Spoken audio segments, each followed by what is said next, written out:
so they don't have to put their own down. And they can just piggyback off of yours, which would be cost savings for them. John doesn't care if we share it back to Einhorn. Share the response back to Einhorn. John's okay with that.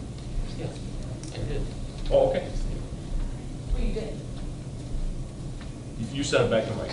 Yeah. Oh, perfect. Thank you for his comments. Good morning, everybody. I'd like to call the Will County 911 Emergency Telephone System Board meeting of Thursday, August 25th to order at 9:01. Roll call. Ms. Museum? Yes. Mr. Contro? Yes. Mr. Damron? Here. Ms. Hart's going to be absent. Mr. Kleba? Here. Mr. Kroll? Good morning. Mr. Palmer? Here. Ms. Ponstoil? Here. Mr. Rouder? Present. Mr. Riddle? Here. Mr. Shea? Here. Mr. Stevens? Here. Mr. Bierman? Here. And then also Mr. Moore was going to be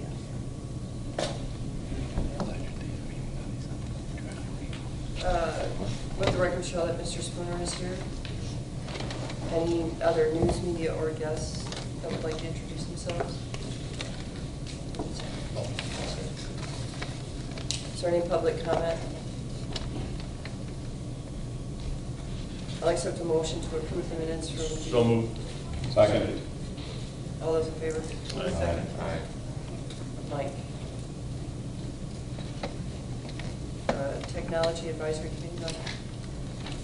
Mobile records. You want to fill some over that? Where we're at, that Dale?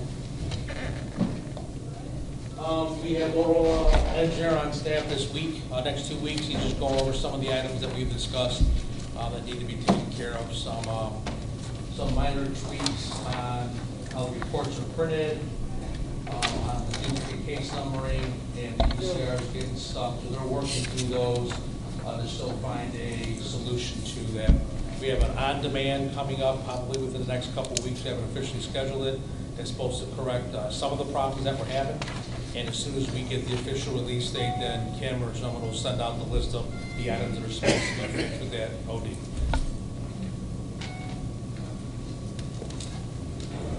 SSRS report records. SSRS reports, all the agencies on record should have gotten an email from Tiffany indicating she's validated the records data, that it looks good. She's confident that if she builds reports on that database, that the information you'll get will be correct and accurate. So she's been getting a lot of requests and she's working on those. Okay, local records. Feature requests. All done. I want to thank all the agencies and PSACs that came out over the last 2 days to go through that. It was an interesting process. I think it was a good process. Everyone got to get their input, understand the process that staff's been going through for years on the product. We finished it up yesterday afternoon. I'll get all that information to the portal for Motorola, and then at the Motorola conference is when they'll indicate the ranking on all the products for mobile, CAD, and records. All right, we have a data conversion update. We did not have a call last week on it, so it's currently where it was. They're still pushing 2014 to 16, or re-pushing it, and they're still pushing 2011 records. I would think they might be done with 2011 records, but again, I don't want to speak out of turn because we didn't have a conference call last week because we were busy with other stuff. Tollway fiber ISSI router. Our portion is in. Jeremy has configured our part of the routers at both ends, so we're able to route through our network to get to it. Jeremy had a brief conference call with Motorola, and they're going to get together on finishing up the addressing scheme to get everything sent over.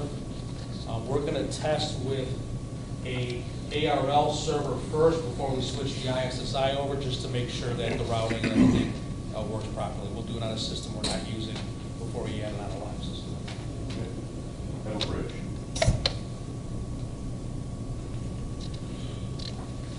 It's status quo. It's up. It's working. As agencies request to use it, we're assisting them in configuration and how to use it. Field testing CAD 4.2. And it starts next week.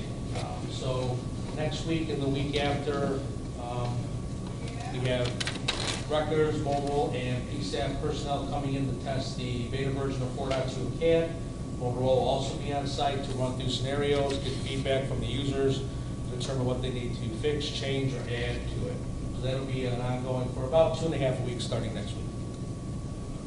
All right, and then how the users meeting go? I think it went well. I mean, there's some gentlemen that were here from it. The chief, how do you feel it went? I thought it went pretty well. It was good. I think that, the only drawback, and I understand exactly how it happened, was there was some confusion about this $102 limit as far as what we could put on the table for enhancements. And when, people came in with their list, their shopping list, what was important to them, they forget that they're part of a bigger picture, and sometimes what was important to an isolated entity wasn't necessarily as important to the group. So some people went away a little frustrated, but that's part of how this is, because even Will County is only one entity in the grand Motorola scheme, and we as a whole may want something that nobody else in the country wants, and it may not be put on the first list of enhancements. So, those frustrations are going to happen until they click down their punch list quite a bit. So, Thank you. That concludes technology. Thank you. Long-range planning, Steve? Yes, we discussed the MCOR regional agreements. We've been approached by several folks. Actually, Motorola is pretty much driving people to come talk to us in a sense. Steve Figbez has been hosting a lot of regional planning meetings for a whole bunch of different technology issues, not the least of which is EZNet and other things. And this is kind of an offshoot of regional planning and regional shared cost.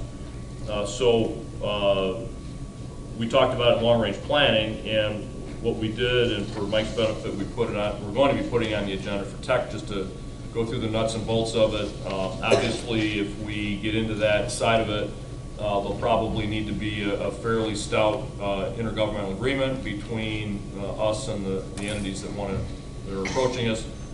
First one is Grundy County. We're seeing that both Grundy County and Kankakee County are coming up to end of life on their consoles, and they're struggling to do a cost-effective move to upgrade their consoles. And the thought was not everybody needs to own a core, and can we split some costs to the benefit of Will County and the neighbors. So it's one of those things that we need to be mindful of and just work through the questions and concerns and see where that goes. So, Dale, you want to add any further to that? No, I had some conversations during APCO with Grundy representatives to get a baseline of what their expectations were, what our expectations were, and then we'll start working through those to see if we can come up with an agreeable IGA for everybody. And Steve, from a regional basis, any comment? No. Everybody's looking to see what we're going to do. Okay. Any questions on the MCOR? Okay, update matrix operational audit. I know that several of us have been interviewed and going back and forth. Steve, you want to comment any further on that? No, they're preparing their report to you for October's meeting, and as far as we can tell, they're on schedule to do so. And we'll just keep helping them however we can. It's been kind of difficult for us to explain to them how we operate. We're unique to different entities they've worked with in the past, and so we had to do a lot of explaining of roles and job descriptions and things like that to them. But I think they're starting to understand who we are and how we operate. Okay, anything else on the matrix study? Okay, FirstNet update. There's basically two things to report. One is that the governor's office is in the process of the opt-in, opt-out decision. In talking to Joe Galvin, who's pretty much in charge of it for the state, they're proposing an opt-in, which means that the state would not need to build out the data sites for broadband mobile data. They'd use the federal template. At the federal level, the second thing at the federal level is that the RFPs have come back from the vendors for the nationwide network, and they're evaluating that, and they're supposed to release very soon as far as who it gets awarded to. So a lot of activity going on. When we were at the APCO show, there was a lot of discussion and breakout sessions on the FirstNet project. So a lot of things going on. One of the things that we're trying to do for the IPSTA conference in November, we're attempting to get a single site mock-up of what FirstNet would do, and the rumor is there'll be some mini apps that you can put on your smartphone and kind of test drive it. So we're going to see what happens with that at NIPSTA. Anything else on that one? Okay, Illinois 911 State Consolidation Plan Update. The plan that was passed by this board, I can't say it was problematic, but it was, as soon as Steve got it, it was bounced back as far as the form and format to use, and there were a lot of other things that the state requested of us for the consolidation planning process.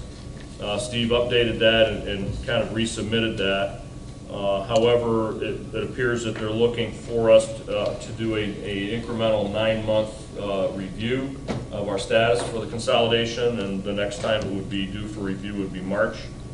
Steve, you want to comment any further on that? Yeah, obviously, the whole purpose of the consolidation plan from the county is based on the Laraway Communications Center.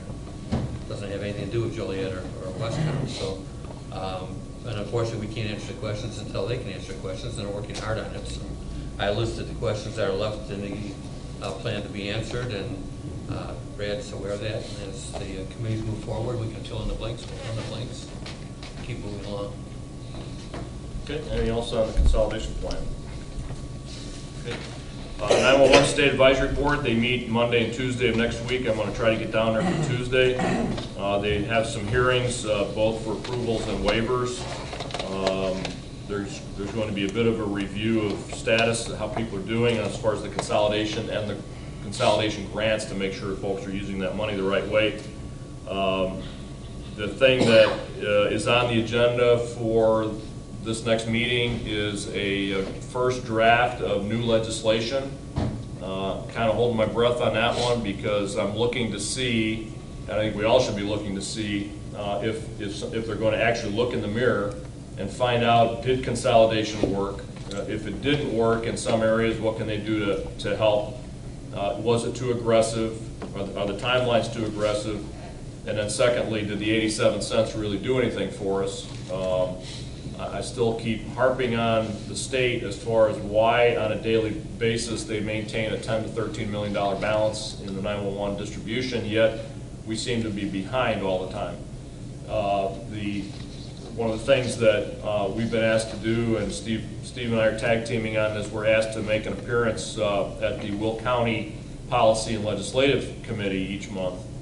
And one of the things that the lobbyist for the county has pointed out, and it's pretty evident, that many people feel that balance of $10 to $13 million artificially held high because after the elections in November, if they start to get back to the budget process in December, we can look for another $7 or so million sweep. So it's kind of transparent, but we're trying to keep an eye on it. We were told keep being the squeaky wheel. You might get some grease at some point in time. So we're keeping an eye on that stuff. Then either John or Steve, any?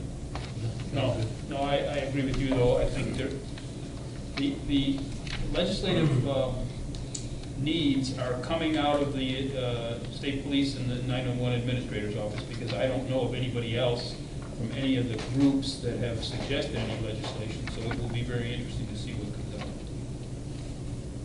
Yeah, there's a bit of a disconnect too as far as the blending of ISP staff and ICC staff, whereby Cindy is the 911 administrator, yet she has no staff, yet the people that came over from ICC to the Illinois State Police for some reason are not tucked under her as far as the hierarchy. So if you ask the former ICC staff a question, you ask Cindy the same question, you may get two different answers.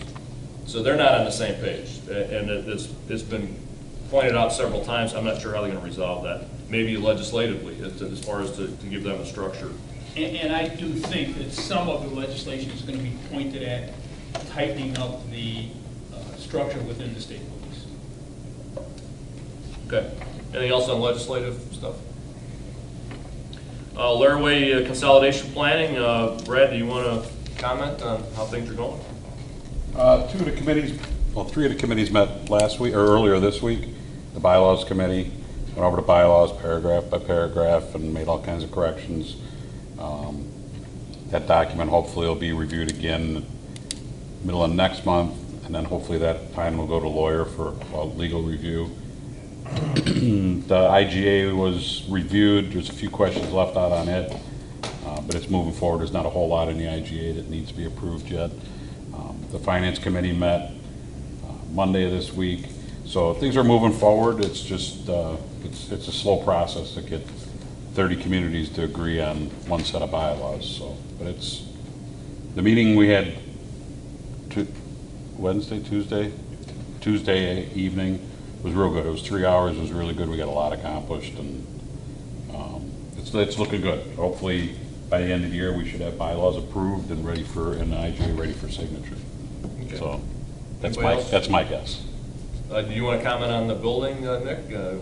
Status on that, or? I wish their IG was approved sooner, but, I mean, we can't finalize an agreement with an entity that isn't formally certified as a legal entity, I don't believe. So we've had some discussions with representatives from the dispatch center, but until they can firm up their end, we probably can't finalize the deal. So as soon as they're ready to finalize the deal, we'll be ready to finalize the deal. Sure. I mean, there's been terms kicked around, but it's not been finalized. So I guess anybody who's interested, you know, it's still in negotiation, so. And it's not necessarily apples to oranges, but we're going to be acting on the lease agreement for the 911 staff. So at least there's a marker or a yardstick to compare the building agreement against. It's not completely apples to apples. It's not. But, it's at least it's a benchmark. Anything else on the Laraway project? No? Okay.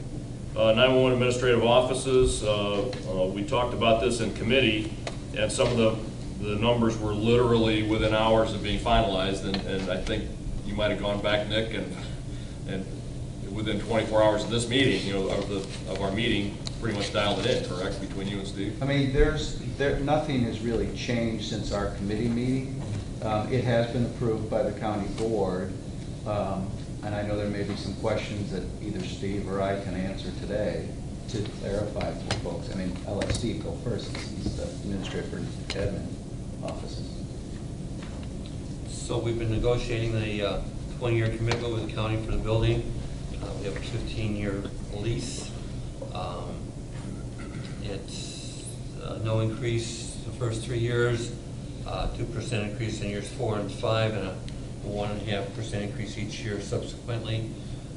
We don't pay more than we're paying right now today until about year 7, I said, or so, and we're saving money up until year 7. So it might actually be more like year 8 or 9 before we're, you know, with the savings plus what we're spending would be equal to what we're spending today.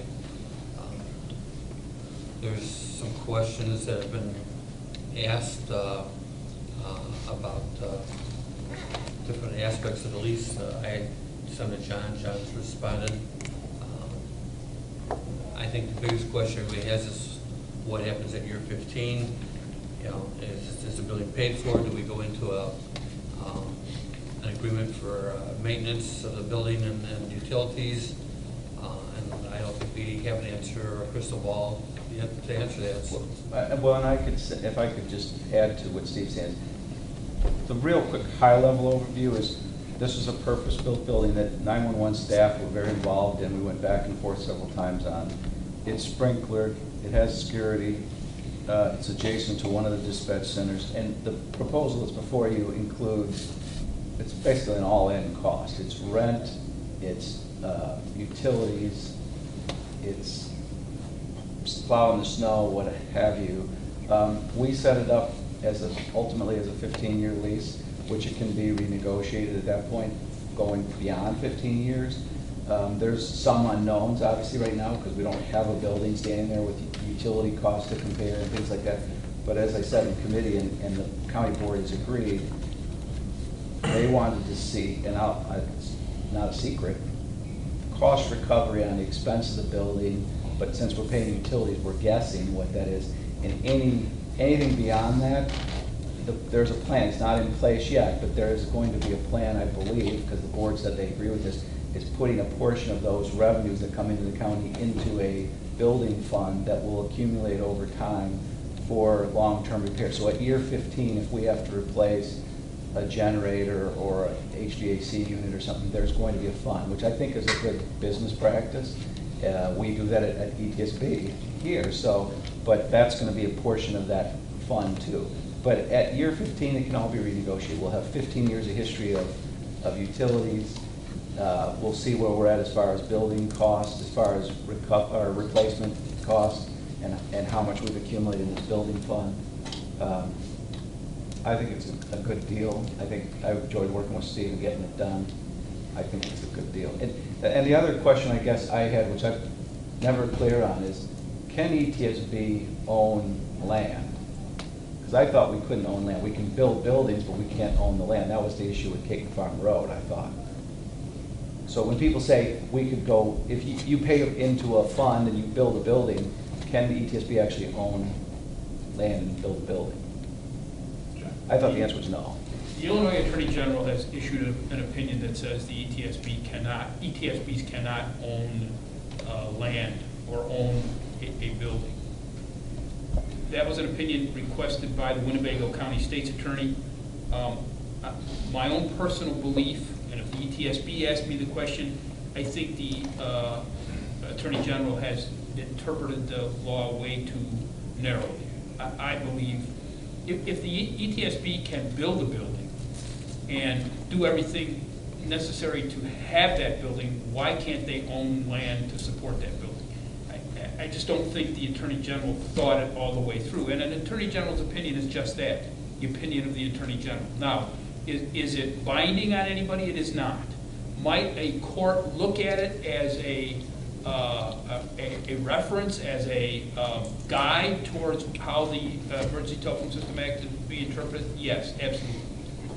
So the safest point right now under that opinion is for the ETSB not to own a building or own land on which a building sits. And one of the things that was discussed prior to the law being passed this last go-around, there was discussion on the equipment list as far as allowable funds.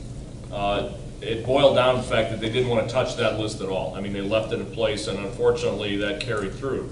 With the opportunity to have new legislation coming up very shortly, maybe that's an opportunity to do that, because across the state, I can't imagine the fact that ETSBs may need to build a building in order to fulfill consolidation.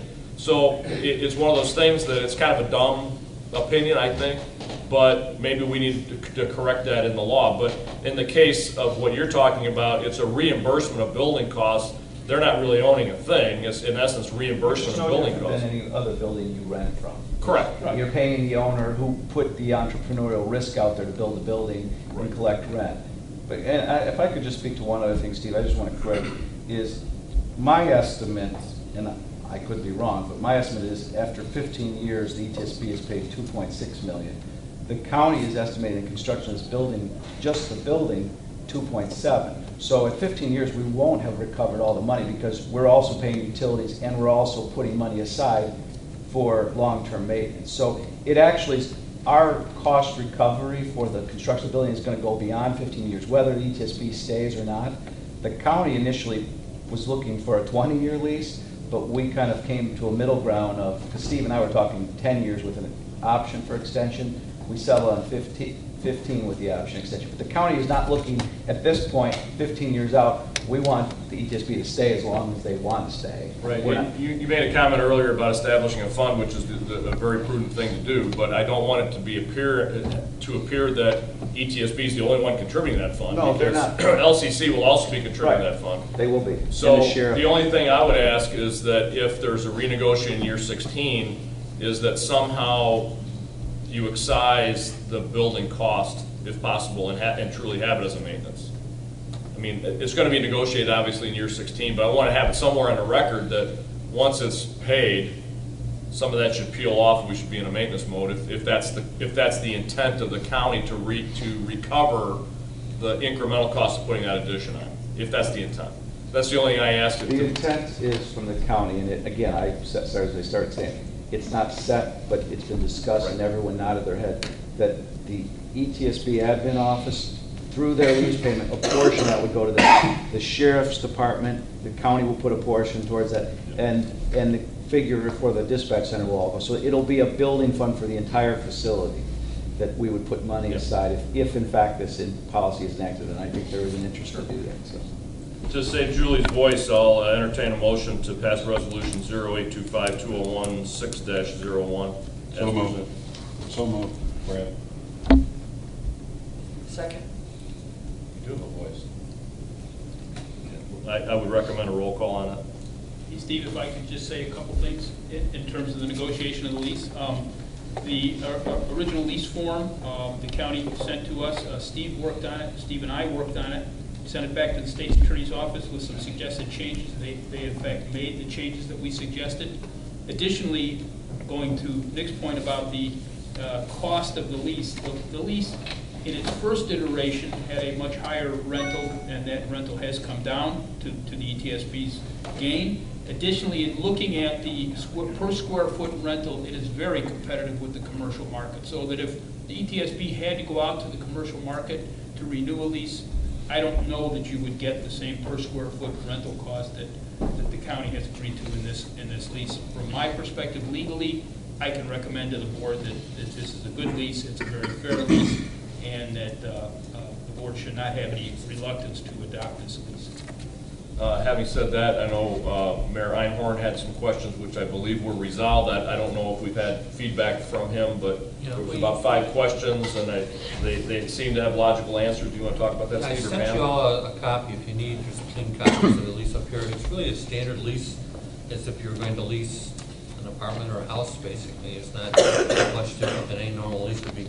A couple other questions came up under Section 8.2, where it says that if we leave, we have to take our stuff with us, and we were going to own all of our things, so we would take our things with us. We wouldn't leave anything behind. So, and Section 12.2 is an indemnification. We are protecting ourselves against anything that we would do, anything that would happen by our use or occupancy or possession of the premises. The county is protecting themselves. And then in Section 18.3, it's requiring us to obtain insurance. We do that now. We have insurance for all the PCFs in our building now, over and above whatever else would be out there. But and then the question, obviously, that I first started with is whether is it prudent to lease or purchase, and I think we've already talked about that. But those were a few of the other questions that we had come in from the people that looked at the lease. I want to make sure Pam's satisfied with the. Anything else? I guess we need a roll call on that. Mr. Robert? Aye. Mr. Bierman? Yes. Ms. Suzanne? Yes. Mr. Contreras? Yes. Mr. Damron? Aye. Mr. Klima? Yes. Mr. Kroll? Yes. Mr. Palmer? I'm going to abstain since I was involved directly in the negotiations. Ms. Ponce Doyle? Yes. Mr. Riddle? Yes. Mr. Shea? Yes. Mr. Stevens? Yes. Thank you. That concludes that. The next section, last section I've got is on governmental initiatives, both at the federal level in a sense. The first one is job classification, as we talked about a lot at APCO and NENA. There's been some teleconferences on this. Basically, telecommunicators are currently classified as office staff, and there's a desire in the industry to professionalize them and give them recognition as first responders, which is what basically we are. There's a lot to that. There's a repeatable webinar that you can pull up on the computer if you'd like to see that. Maybe, Steve, we can put that out as a link for folks to understand that. The Department of Labor and the Office of Management and Budget is involved with that. So, John, you want to comment on any of that? No, I mean, I think both organizations, APCO and NENA, are encouraging members to communicate with the OMB. OMB has a comment period that I believe ends around the end of September on this. Both organizations are stressing that this has to be a factual response as opposed to an emotional response. And that the highlights are the kinds of duties that telecommunicators and the public safety dispatch do that distinguish them from the commercial dispatcher. Things like following protocols, things like their involvement in day-to-day activities, particularly from the police side, on the police calls. EMD, yes. Any protocols that are followed, like EMD, or if anybody's using any of the other police or fire protocols, policy regarding the dispatch responsibility in the processing of the call. Those are some of the things that both organizations are looking for to add further comment to OMB. They had something like 18,000 emails within 45 minutes of the conference call, so OMB got slammed pretty heavy on that.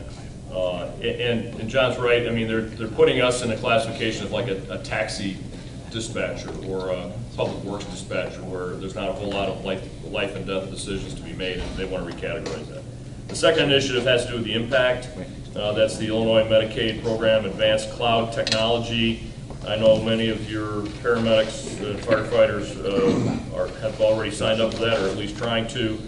And John has some comment on that. Did you want to say anything about that, John? No, the minutes is an accurate restatement of what I said. And I don't know. I have a question. I don't know today where the inclusion of emergency medical dispatchers is in this process. The last I knew, it seemed to be that they were going to be exempted from the process. I don't know that anything more has moved on that. I haven't heard it. If the OMB completes their reclassification, telecommunicators end up being the equivalent of EMTs in that classification, does that impact the second? Because I mean, at that point, it seems like you're saying that you fall in that category. Right, it could and it should, and this kind of bubbled out of California, and a lot of things start in California, and one of the options there was, can we enhance revenue by, in essence, becoming quote-unquote medical providers under the definition of Medicare, Medicaid, whereby you're rendering services by way of EMD advice on the phone, and is that a billable event? And a lot of people say, sure, why not? So it may be looked at as a revenue source, possibly down the road. I don't know where that's headed, but it's something we need to keep our eye on. Our two associations have not really weighed in on this. Unfortunately, it stems from a federal program, but regulated and optioned out by the governor's office. And the way it's written, it sounds like the governor can bypass the JCAR rulemaking process and even legislation to just do what he wants to do. That's the way I'm reading the stuff. So I don't know if we've heard clarity out of the governor's office. So it's one of those deals. So the group that's really watching this is the state EMS and fire service, and Chief Adams from Romeoville is our representative from the county on that committee, and I contacted him and told him it's very important to us to watch and monitor, and he assured me he'd let us know if there's any meetings or any progress or anything we should know about. So. Anything else on that? Those two issues? Is it correct that the opposite is true? So if they're not part of a billing, they wouldn't have to register with impact? Is that correct? That's correct. Correct. Anything else on that? Well, it's a double-edged sword, because the paramedics, from what I've been reading and from what Kent describes, the paramedics are obligated to put the dispatcher's name on the PCR. Okay, does that mean, red flag, you got another care provider for that patient? You know, I mean, you guys are closer to it than I am. That was my understanding, is that the paramedics, I mean, the dispatcher's name needs to appear on the PCR. But that's the dispatcher, that's not the call taker, and the call taker is the one providing the care. That could be it could be two totally different people. Exactly. So there's a lot of confusion, there's And a lot one of may wiggle be room. licensed because I they don't are. want us to be medical providers. EMD is a very good idea, and I've been a proponent of it for decades, but getting us in a medical category opens up a whole other can of worms. It's a huge liability issue. But they already hold a license with the Department of Public Health now. All the TCs do, so Yep. same as an EMT and a paramedic. We're keeping an eye on it. Yeah. And that concludes my report. Thank you. Moving on to personnel, Brad. County board replacements on the ETSB, I think it's on hold as is for a while. Suzanne Hart gave a report a couple of months ago, so I'll just leave it as. Just a quick update, I gave this to the committee too, but just for the other board members' sake. After holding appointments for a considerable amount of time, and I forget forget how many months it's been a while. Years. Okay, well, I didn't want to go there, but, is now the county board has instructed the county executive, if he makes a recommendation, they will consider, I hate to use the word restructuring, but restructuring suggestion, that they will take action on that, whatever that ends up being, and then they will approve the appointment. So I request to be placed on the county board agenda this month. The county executive's recommendation is going to be, since we ultimately will end up at 12 after the consolidation per our bylaws, which we've said all along, I've told you that, I've said at the county board, that we are going to propose adding a second public participant, and that gives us the flexibility whether we want to get a former dispatch person, a public safety official, a true public person that has nothing to do with public safety. It gives us some flexibility, and we will end up with 13 members. I hope for most people that's not going to cause them any heartburn, because we'll have 13 members, it'll be an odd number, and hopefully the county board just will agree to that, because we didn't want to lock into one particular entity, which then constrains this board, but we want to have terms that are current. And we've submitted, as I said before, county executive's office submitted everybody who was up for reappointment. There's a couple that we haven't taken action on because they were just stacking up, and we figured there wasn't going to be action, but once we get this resolved, we'll fill the vacant spots, hopefully, and be back to full. To move it along, would it be helpful or not helpful to go on record that either we endorse or don't endorse that structure? Would it? I don't think it hurts, but I don't know if it's going to. It may not be in time. I mean, the next time we meet in committee, it might be done and over with. But it's an item on the agenda, we can say whether or not. I'm not guaranteeing they're going to take final action this month either, but I just wanted you all to be aware that that was at least going to surface at the county board level. And we just wanted this board to be fully staffed up and people can be able to come and vote, because they know we're down a couple members right now as we stand.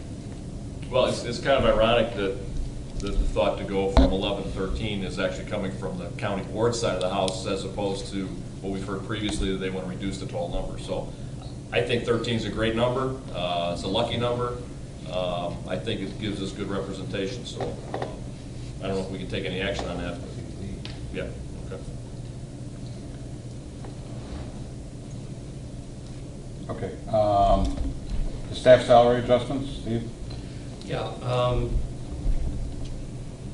Most of this year, I've been getting comments from staff and concerns that they either feel they're out of sync with other staff members or out of sync with their peer groups as far as their salaries, and we're in need of salary adjustments.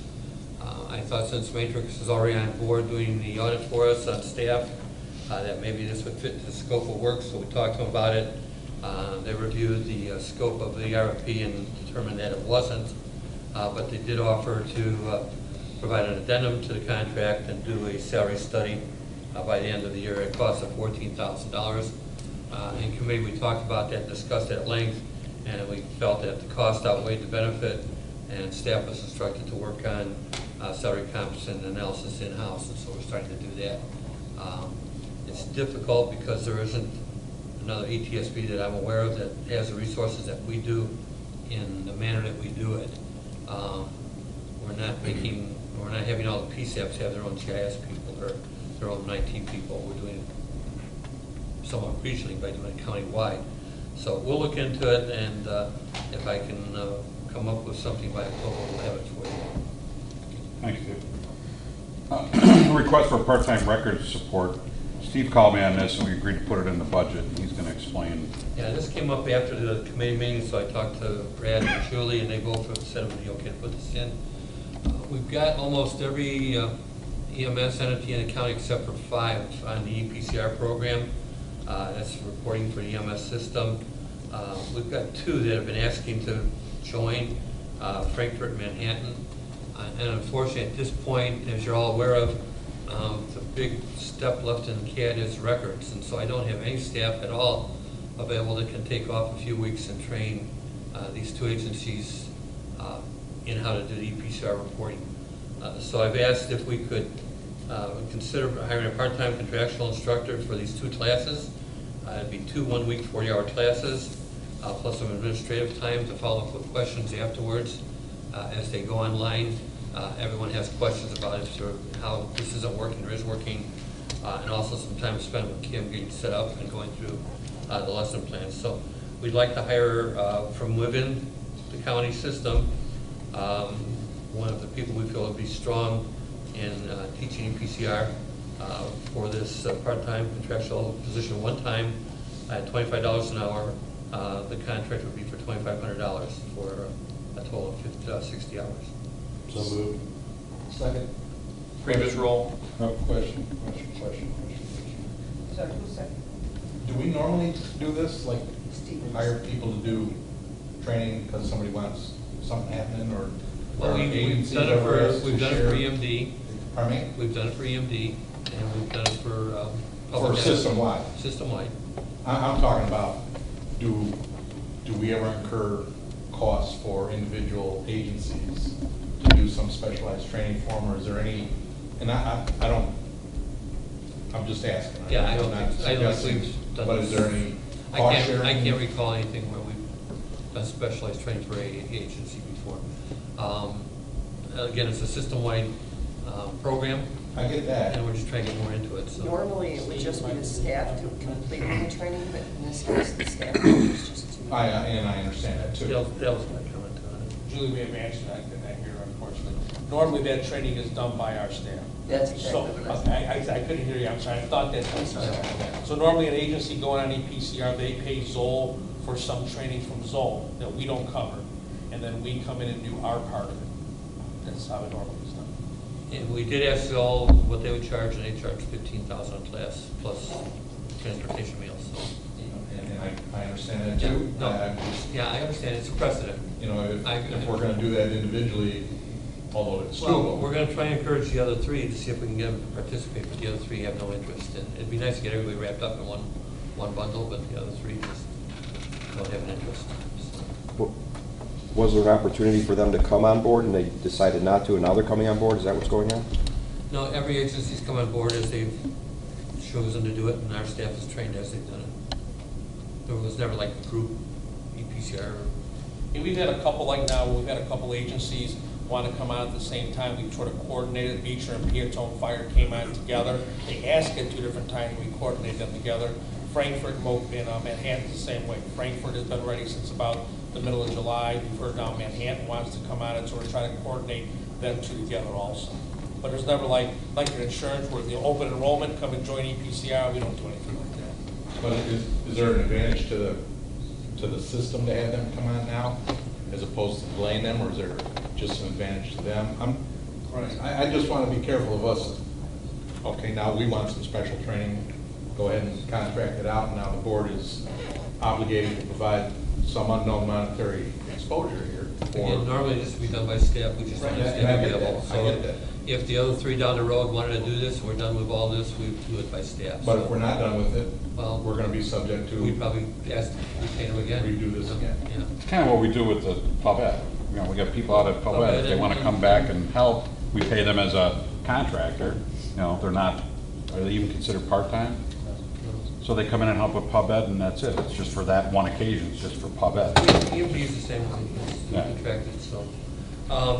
It's just an unusual situation, and we're trying to accommodate the agencies the best we can. And I appreciate that, they're fire agencies, rah, but No, I understand what you're saying, but I think it's in our best interest to try and support the agencies to go. And I think the EMD training might be a better analogy, meaning we don't do EMD training all the time, we do it as needed and when needed, and we contract the person to do that as needed for each agency. So if I don't need to send anybody, I don't, but if Brad has a bunch of people that they need trained, they contract out and they train Brad's folks. So it's more of an analogy to EMD than anything else. And it's not an off, I mean, it's, the difference here is the staff's being taxed for other stuff. Yeah, If we weren't- we're paying them more than we pay EMD. If we weren't to do it now, when would the staff be able to do it? 6 months? Probably not be able after the first Still year. after the first year at least, you know, maybe April. I don't know. We gotta get all the data conversion, all this stuff cleaned up before we can start. And you've got some other projects coming on after the first year too, so. Sure. I'll make a motion to approve. well, we already did, and we're up to.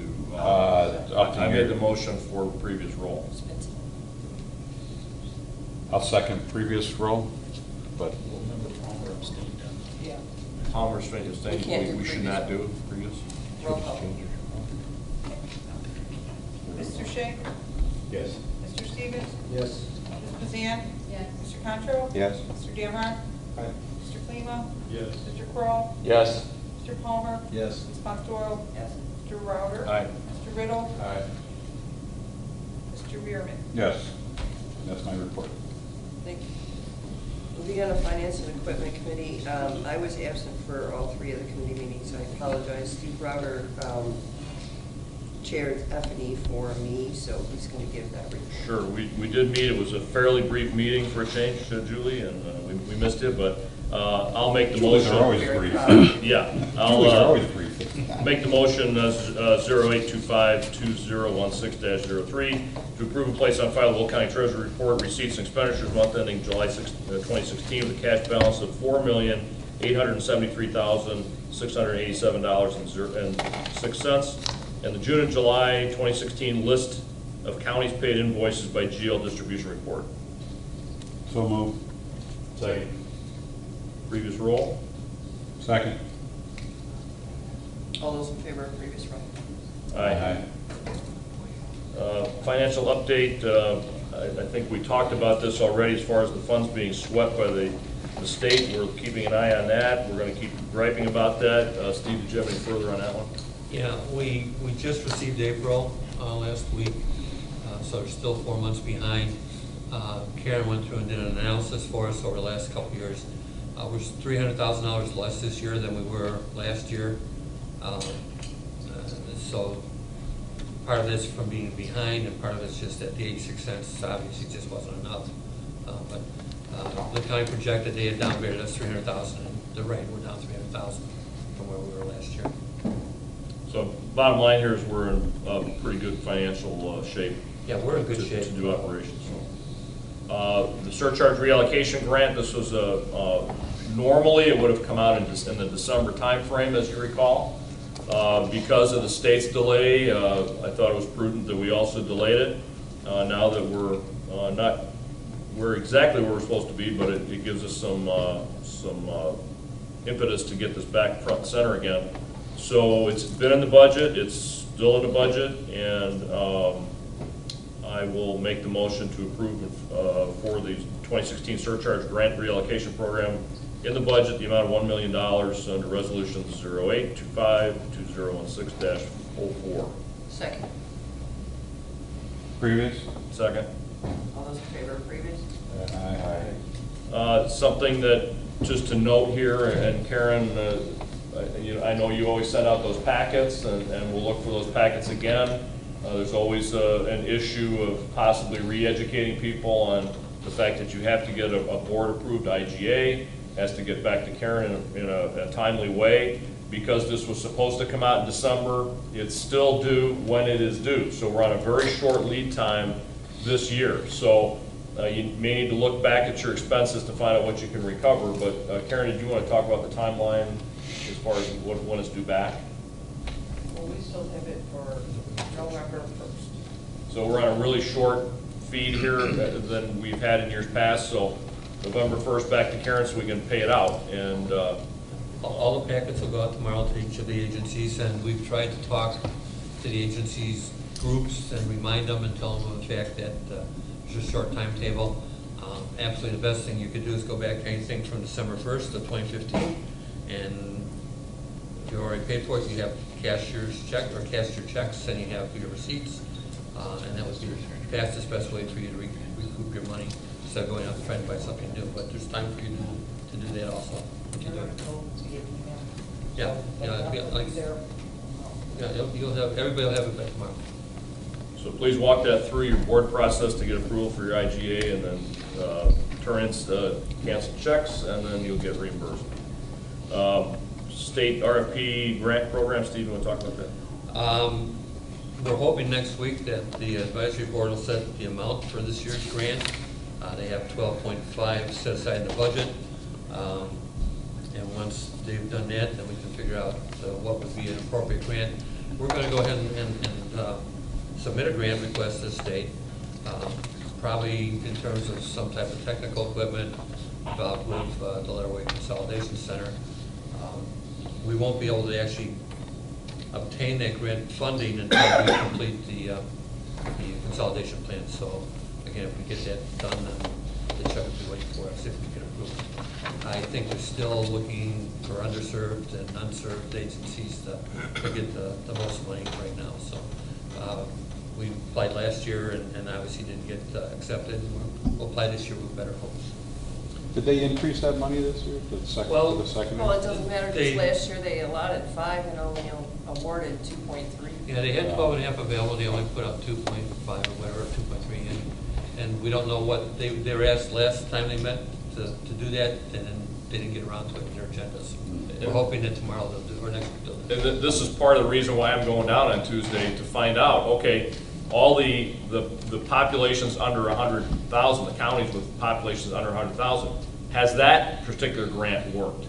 And again, for the consolidation grants that have been issued, has that worked? And I don't think anybody's really getting any feedback or reporting on how efficient that spending has been. At least I'm not hearing about that. And I think we need to put them on the spot to figure out, was all this stuff worthwhile? The budget process, it kind of does not necessarily mesh with a lot of things between what we do and what the county does and what the state does. So Steve, each late summer or early fall has to meet with the county to do that, and Steve, you want to report on that? Yeah, so we met with the county, and they had no problem. They understand the crisis that we're in with the state and appreciate it very much. And there wasn't much expectation. We told them that basically we were submitting the same budget as last year in hopes that we can get caught up on the funding, and that was fine. We'll submit the final budget for your approval in October. We did make an adjustment from May, I think, when you probably saw it last, or June. The state anticipated that our revenue might be $64,501 more, so I adjusted it in the revenue spot, so we are in sync with what the state thinks it is.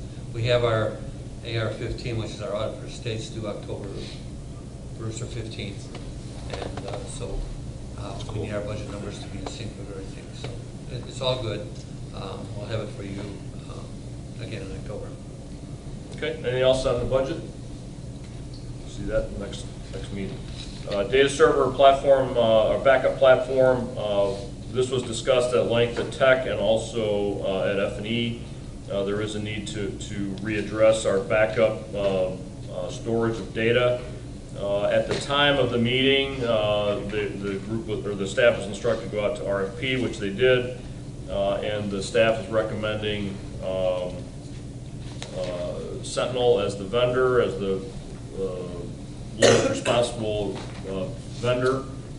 So I don't know how much more there is to discuss on this. It's basically a data storage outfit or a setup in order to properly archive our data. Anything else to be said?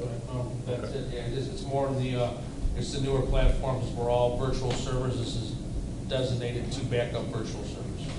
I'll make the make the motion for resolution 0825-2016-05. Replace our current data server platform to a virtual server backup and recovery technology from Sentinel Solutions, the amount of $59,700. Second. Previous? Second. All those in favor of previous? Aye. CAD workstation warranty, we went back and forth on this, both in Tech and also at F&E. Basically, it allows us to maintain proper CAD workstation repairs as they're needed under warranty with a 1-year extension. Dale, you want to talk any further about that one? I mean, we beat this one up pretty good in both committees. Yeah, it's a standard hardware maintenance contract from Dell. It's a hard drive, any parts that just gets replaced. So this is kind of a 1-year extension because the upgrade in the future for the next rev will go to virtual desktop infrastructure. So we may not need as sophisticated a terminal as we have today in front of the telecommunicator. So this is kind of a 1 year to get us to that next step. So I'll make Second. previous? Second. All those in favor of previous? Aye. Aye. And that concludes your committee report. Thank you very much. Does anybody else have any additional comments? Steve, do you have anything additional to say? Motion to adjourn. Motion to adjourn. Previous? All those in favor? Wise guy. It's reflex.